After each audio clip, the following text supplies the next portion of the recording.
Hey, you dealing with some female assassins? It's okay. All you need is some faith, trust, and some red pixie dust.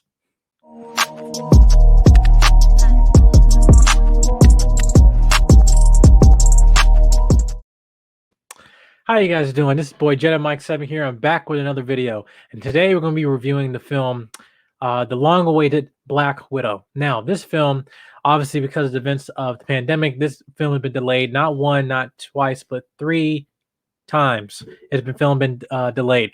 And I got to say, was it worth the wait? Yes. But was it the most wonderful ever? More wonderful thing ever? Absolutely not. I gotta say, for this being Scarlett Johansson's last hurrah in her character, I felt very almost bittersweet. It wasn't like, yeah, man, she ended on a high note. I'm just like, yeah, this is bittersweet. Also, I had to say, I felt like this film, how much I had an entertaining time as an MCU fan, going back into the theater with the audience and everything. I felt that this film uh, did that. It brought everything back. However, one thing I would definitely say: this film is not once, not twice, not three, not even five times. It is 10 times better than Captain Marvel. If you don't know me, you know adamantly I do not like Captain Marvel. Now, for some people, obviously the film is get hated on for other reasons. That obviously that's not a big issue. That's not really a big issue. But really, I thought as Captain Marvel, as MCU fan, it was the most lukewarm Marvel movie I've seen. And to this film, I felt a similar feeling, not because of it being a female-led superhero. I actually felt, like I said, this is a good movie, and I think Scarlett Johansson did a good job. However, one thing I felt that this film was taking place was actually in a different time, different point in time. I think we might have had a better final product, but this is where I'm going to actually construct the video. So I'm going to go into my overall thoughts going in, as I just mentioned just now. And then I'm going to go into my pros, then my cons. Then I'm going to go to the end credit. There is a post credit scene. This is spoilers, so I'm gonna go everything spoiler about the movie, everything in depth, and then I'm gonna go give my overall score at the end. All right, so let's get on with the video. All right, so Black Widow. This is technically the first Marvel MCU film in Marvel's Phase 4 after the conclusion of Spider-Man: Far From Home. This is actually the ending of the Infinity War saga, or the Infinity Saga, and going into the new.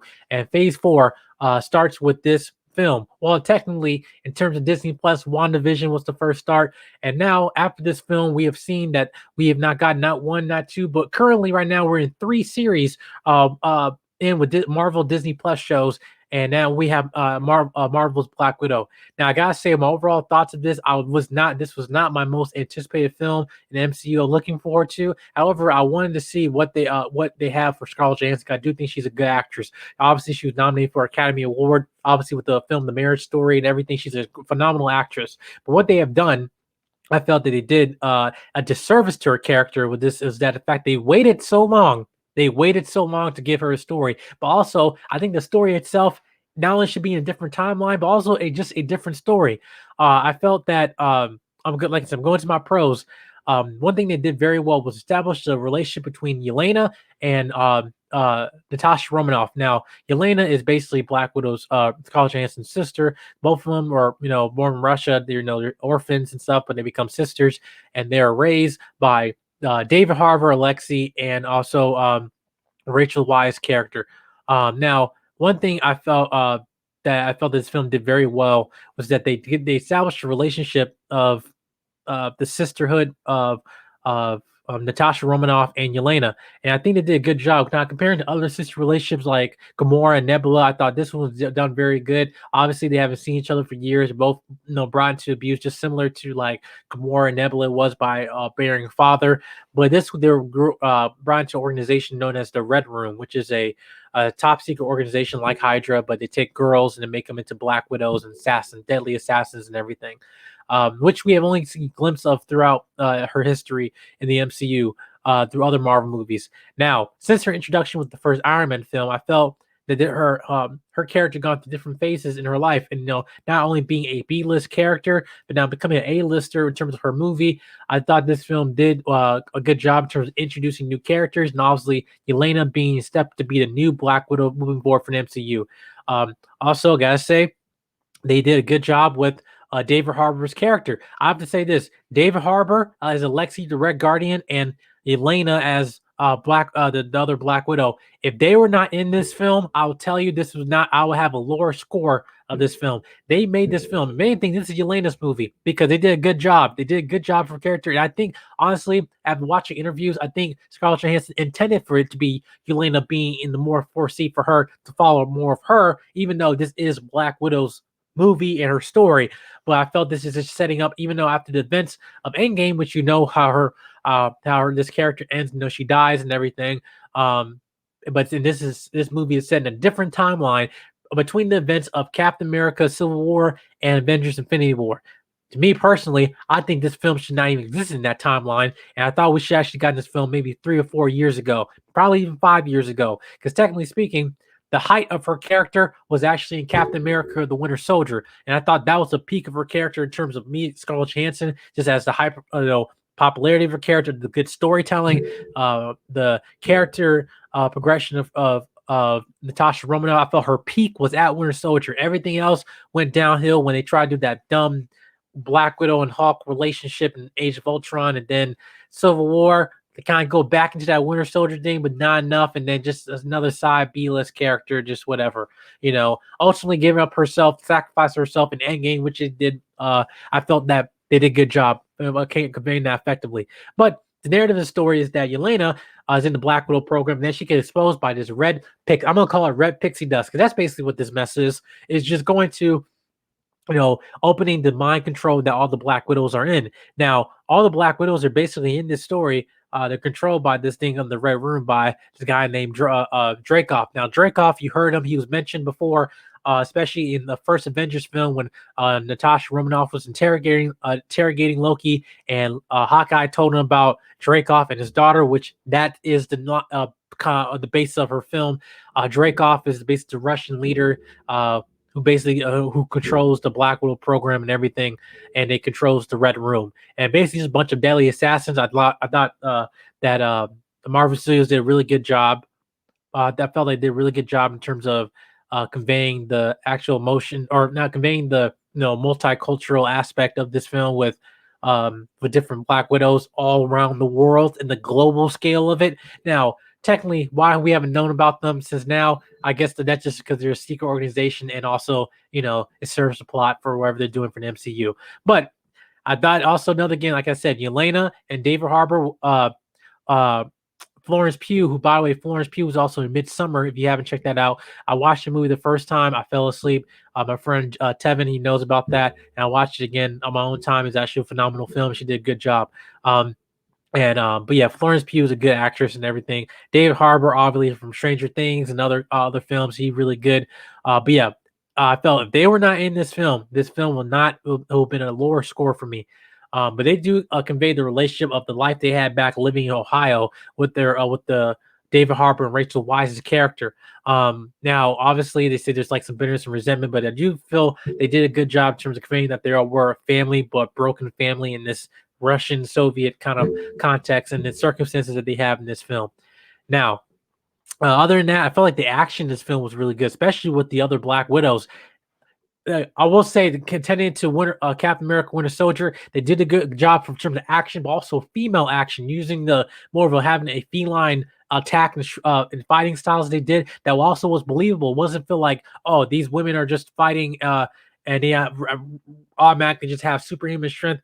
And I'm like, no, these were actually good hand-to-hand combat, and also this the signature Black Widow move, wrap around the legs and everything. I thought it was very funny how Florence Pugh, her character Yelena, called her out for posing, in Black Widow, and throughout the Avengers and stuff, which was kind of funny. But yeah, they did a very good job. The action, the female director of this film, I thought she did a really good job in terms of, giving this the scene, the terms of the theme of this film. And I felt like the atmosphere of like being a spy film. I felt that she did a really good job in terms of making it feel like a spy thriller, going into the concept of trauma, abuse, especially in a woman's context. I felt she did a very good job. With Cate Shortland, she did a really good effective job, especially I think it was written by Jack Schaefer and Ned Benson. I felt that they kind of structures the story in a way that felt benefited not only just Scarlett Johansson, but I guess for the Black Widow mythos that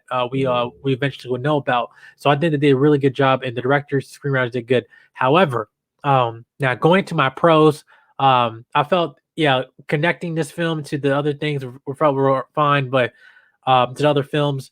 But now I'm gonna get to my cons. Now, let's talk about the man of the hour, or should I say, spoiler alert, the woman of the hour. Now, Taskmaster. Dreykov as a character, I felt okay. You just stereotypical mustache twirling villain. Just I'm Russian spy. I'm evil. I control women. With my mind control. I got pheromones and bullshit. Like it's called mess. It's all mess. It's just whatever. I felt like it's just stupid. Oh yeah, I'm a man. Yes, I have pheromones. You must smell me. You can attack me.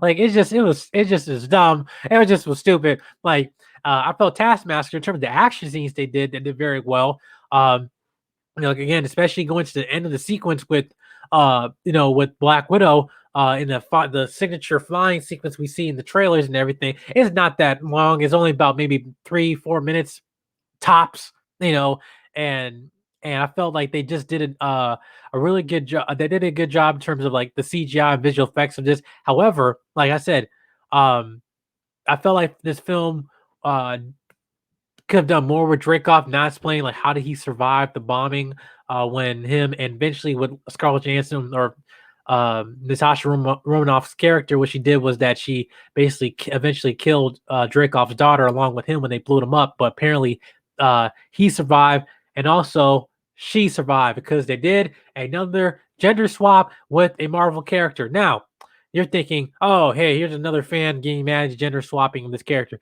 No, no, no. I have no issue with the gender swap character of Taskmaster. However, I have the issue with the storyline they have given this character. You have to understand. See, in this film, Taskmaster, if you don't know in the comics, he's basically a hand-to-hand combat martial artist master. He mimics everyone he fights. Now, in the comics, he actually fought them. In this film, well, I just need to go watch YouTube videos, and then I'm fine. I can fight like Captain America. I can fight like Black Panther and Hawkeye and Black Widow and all that stuff. Yeah, I just need to watch a few YouTube videos, and I'm good. No, and then what you find out the identity of this character that he or she exactly is Dreykov's daughter. Now, here's the thing: the actress is actually a Bond girl from I think she's from Casino Royale. But I'm like, and this actress, I've seen a lot from her. I'm just like, she had barely had no lines in this damn movie. And then for Taskmaster, he's a Spider-Man villain. You could put him anywhere. He actually fought these characters. He fought Captain America. He fought, Black Panther and everything. That's why he got it. That's why he was so he was so cool in the comic books and stuff. But yeah, he was in the Spider-Man games and all this stuff. And they just reduced him into not even a B, a C-list villain. And then I might do another video about this, along with Whiplash, the Dark Elves, Ironmonger, the Ronin, Ronan the Accuser, all this stuff. See, Marvel, as much as you create good characters, you also do good as your greatest villains. Now, think about it. I think that Marvel has a 60-40 ratio in terms of having bad villains and having good villains. Because now, good villains, you have Thanos, you have Loki, you have Hela, you have Killmonger, you have Winter Soldier, who then becomes a hero and stuff like that. But yeah, handful of them. Handful of them. And then who else? Please go in the comments and tell me if you agree with me on this. But I was very disappointed with this character, and much so because there's so much they could have done, and they just want to just kill him off. But then this is another thing they do: they kill off the good villains, and then they keep alive the bad ones. Like Baron Zemo, he's a good villain, but and stuff like that. And they're gonna keep him around longer, which we're gonna get into a second at the end of this video. But yeah, I just thought they did a very bad job with this character, and I was very disappointed. It had nothing to do with gender swap with this character. If anything, what they should have done was actually, how about instead of making Dreykov's daughter because actually let that be the weight that actually she killed somebody to get the red on her ledger that she infamously said throughout the MCU. Actually, let's say that Dracoff had a daughter, Dracoff had another son, or had a son, right? And that he's avenging his sister's death or his father's death. Dracoff actually died, and that would be more personal story if the Dracov's son would have been and Drake was son would have been Taskmaster, and so way he would be not only just fighting him because he's Dracoff is his father, he's also avenging his sister's death because Black Widow killed her, But now let's just make her Black Widow and make her female. I will say this: there were some scenes I felt like maybe this might have been a woman under the suit, like in terms of just her movements that she did. Like, hey, it might be a woman. And over time and time and time, we've seen this trope and done over. And I actually thought sometimes pretty well. Obviously, in Captain Marvel, they changed Marvel into a woman. I didn't really care about it, but I just thought they didn't do a good job with the overall film. But with this, I thought there was so much potential. Now, she does survive this film. Taskmaster does survive this film. They might save her later, but I just was very disappointed with this character. Very, very disappointed. Also, Rachel Weisz. I thought Rachel Weisz is a phenomenal actress. I was expecting more from her character. I was expecting more. I just think that she just did more. But other than they used her very well. Like along with just a narrative story, David Harbour and Yelena. I wish we just got more of them. But like as the family unit, that was like kind of like the best scenes for me, in my opinion. But they did in terms of those go to my cons, but they did at the end of this film. They also go into connecting, the events of Infinity War from Civil War, and the fact that the jacket that Black Widow had was actually belonged by Yelena. Now, the thing about this is this: I felt this film was also poorly edited because there are scenes where, like, okay, at the end when everything crashed down, they all leave, go their separate ways, and Ross is driving up and about to capture Natasha, but all of a sudden the cuts to black, and then 2 weeks later, then you see her. She got pink. She got the blonde hair and the Infinity War outfit. And I'm like, wait a minute. I actually want to see how she escaped. No, Ross. That's me. That's just want to see. Are you gonna fight them off and try to escape, or that's why I want it. And they just nope, cut that out. I'm like, yeah. I know there's certain comedy beats, edits they want to try to do, but yeah, I just thought this film was not really edited very well. It's just like, okay, story structure, timeline, all this stuff is just kind of weird, And I felt they handcuffed themselves more instead of actually having the potential to explore a different storyline for this character. But going in, the end credit scene of this film, and also they kept. I feel like they got this random dude, black dude, to help Scarlett Johansson out. Say, hey, I got you this trailer. Hey, I got you this plane, and I got you this better plane, and everything. I'm like, okay, peace. That's all he is. That's all he is. He just say, I'm a provider. I give you all anything you want, but I'm British, So yeah, and I feel like this with this film too is like they try to answer questions with this film that we never even asked. Like, how many of y'all asked, hey, uh, where did Black Widow get that jacket from? Where'd she get that jacket? I'm like, she's probably just her new costume. No. Oh no, because that's Yelena's jacket and blah. Yeah, haha. Yeah, what? Not good one, Marvel. Like, oh hey, how did she get that ship from the Infinity War when they should pick up Scarlet Witch and Vision? Oh yeah, it's the black British dude gave her the ship. Oh, okay, great. I'm glad I answered that question. I've been asking that for years. None.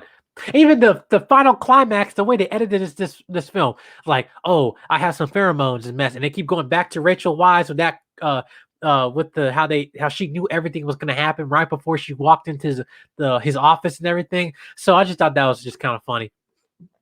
But yeah, going on the end credit scene, I'm also going to explain what happened. That end credit scene, she basically is after Endgame, after obviously Natasha Romanoff sacrificed herself for the Soul Stone. She's dead. Now Yelena go back to her grave, send her condolences and everything. But right next to her is actually as Valentina from Dave Fontaine, who is also from you might have seen her in Falcon and the Winter Soldier series when she was talking to John Walker. Because this scene, obviously here, Like she was talking to John Walker in Falcon Winter Soldier. So yeah, she's a recurring character, and apparently they're gonna look like that. She's been working for Yelena, been working for her, and saying that I might your next target is somebody who might who's responsible for her death, and that person is Hawkeye, Clint Barton. Now, obviously, we know he didn't kill her. She basically killed herself. So and that's just causing another wanted tension, conflict for upcoming series. But obviously, they know what they're doing. They're trying to set up. Have you seen they back in Endgame? She sacrificed herself for the Soul Stone, so she did. So Clint didn't kill her. Obviously, he feel guilty for it. So I think that might be some emotion we'll probably see eventually. But obviously, this is setting up what we're gonna see Lena coming in for the upcoming Hawkeye series, is starring Clint, starring Jeremy Renner, and also starring the new Hawkeye, which would be Kate Bishop, played by Haley Steinfeld. So this series is going to be coming out maybe later this year, probably after the Marvel's What If series is coming August 11th, and I think it's probably come around maybe the fall time. We got that and Miss Marvel. I know it's probably going to come at the end of the year, but yeah. So this is probably just setting up uh that she's gonna be in the Hawkeye series, but also it's probably gonna mean that she is setting up the Thunderbolts. Now, the Thunderbolts, for those of you who might not know, is actually Marvel's version of the Suicide Squad from DC. They're more of the Spec Ops, more darker Avengers, and I think and John Walker is a part of it, and now it looks like my Yelena might be a part of that too. So I think they might be setting it up, and obviously we got Abomination who's coming up in Shang-Chi. He's also part of the Thunderbolts. There's also Baron Zemo after Falcon Winter Soldier. He got sent to the Raft, who's also a leader of the Thunderbolts. So I think that they might be using him. They might be setting up that team eventually, whether it's going to be a movie or Disney Plus show, whatever it might be. But yep, that concludes the end of this review. I just want to say thank you guys for tuning in this review. But I'm gonna give my overall score at the end of this video. So, like I said, this movie is 10 times better than Captain Marvel, in my opinion. But I'm actually gonna give this film. Wait, did I not? Hold on one sec. Yeah, I'm actually gonna give this film a 6.5 out of 10, and I feel that yeah, I'm gonna give this film a 6.5 out of 10. I felt like this film actually basically was a kind of bittersweet ending for Scarlett Johansson. I felt like I wish I wanted more from her, but it set up good characters. Yelena, like I said, I felt this was Yelena's movie. Red Guardian, them were the highlights of this film. Felt good action, good comedy a little bit, but it was a good, entertaining film. I will encourage you guys probably go see it in theaters. This was a good film. It's not like you feel disappointed. You feel like, okay. It wasn't the greatest Marvel movie, but it definitely was not the worst. But yeah, I'll give this a 6.5 out of 10. Again, once again, guys, my name is Jedi Mike 7. Make sure you hit the subscribe button, comment, like, and share. Let me guys know what you guys think about the video and a review. Let me know what you think about the movie Black Widow. But yeah, thoughts and criticism and anything like that. And we got more content coming up through. So again, my name is Jedi Mike. Until next time, God bless you. Bye-bye.